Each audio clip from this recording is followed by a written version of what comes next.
So ang gagawin natin ngayon, itong ating maliit na Argao Taiwan. So dapat lantang-lanta, hindi nadiligan ng 3 araw. Kung mapapansin mo, ang kanyang dahon dito ay kulubot. Yan. So halata na lantang-lanta ang ating halaman. Dahil yung kanyang mga dahon ay nakayuko na. Wala nang tubig sa kanyang katawan. Okay? Yun ang purpose dito sa ginagawa natin na ito. Para hindi tayo mabalian ng sanga. Ito yung kanyang pinaka medium or yung kanyang kinakainan. So tuyong-tuyo yan. Yan. Okay? So ganito lang ang ating gagawin para maiwasan natin yung mabalian ng sanga before natin i-wire. Okay? So ito yung ating gagawin ngayon.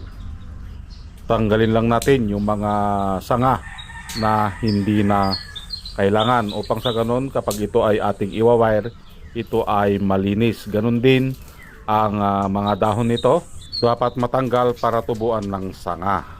Yon. At natapos na nga nating ayusan itong ating small Argao Taiwan. Ito na yung kanyang itsura. Yan. So kung mapapansin nyo, wala munang putol-putol. Okay? So walang putol sa mga sanga na nai-wire natin. Madali lang magputol. Split of seconds, kapag ito ay pinutol mo, putol na yan.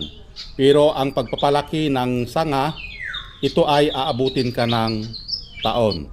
So kailangan mong gawin ito para mabilis lumaki ang iyong mga sanga.